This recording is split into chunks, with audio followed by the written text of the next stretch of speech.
زبیر جو صاحب میں بہت آپ کو سے ایک لوگ اسد عمر کا آج کا بیان سنوانا چاہوں گا. ہم لوگوں کے مرنے کو شاید مذاق سمجھتے ہیں, یا ہم خود اس سینس جو ہوتی ہے نا ایک انسان کے اندر ایک حساسیت ہوتی ہے, اس سے ہم محروم ہو چکے ہیں. اسد عمر کا وہ اسٹیٹمنٹ سنو.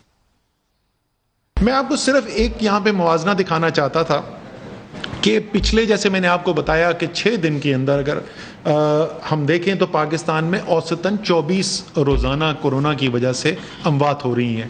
یعنی ایک ماہ کے اندر 720 لوگ کورونا کی وجہ سے ان کی موت واقع ہو سکتی ہے اگر یہ موجودہ صورتحال برقرار رہے.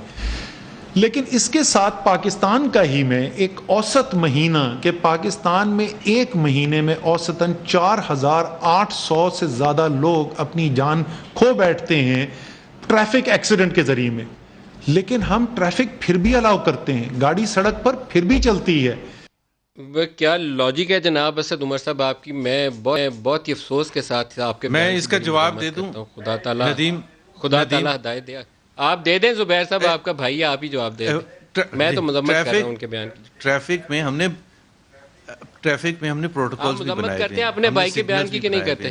ٹریفک نہیں, میں اس طرح سے میں صرف اس کا جواب دے رہا ہوں. آپ نے وہاں پروٹوکولز بنائے بھی نا, وہاں یہ تو نہیں آپ نے کیا ہوا کہ جی چونکہ ایکسیڈنٹ ہوتے ہیں اس لیے ہم کیئر نہ کریں. دوسری کنسرن یہ ہے کہ یہ جو وبا ہے یہ ایکسپونینشلی بڑھتی ہے, اور ٹریفک میں تو اگر میں دیکھ کے چلا رہا ہوں کار تو میں 99% شور ہوں کہ مجھے کچھ نہیں ہوگا. تو یہاں مسئلہ اس وبا کا یہ ہے کہ تقاضا یہ ہے کہ آپ اسد عمر کے بیان کی مذمت کریں. انصاف کا تقاضا یہ ہے کہ آپ مذمت کریں. ارے یار آپ نہیں کریں گے تو میں پلشا کی طرف آ رہا ہوں. آپ میرے سے ہاں جی چلے جائیں. آپ انصاف کا تقاضا نہیں پورا کریں گے. With that logic. نہیں, میں اس سے لاجک سے ایگری نہیں کرتا کہ جی ہم the two are uncomparable things. یہ سر آپ نے دیکھا کتنا پولائٹ ورڈ اپنے بھائی کے لیے استعمال کیا. عمران خان ہوتے تو ابھی آپ نے ٹھاٹ کر کے ڈنڈا مارنا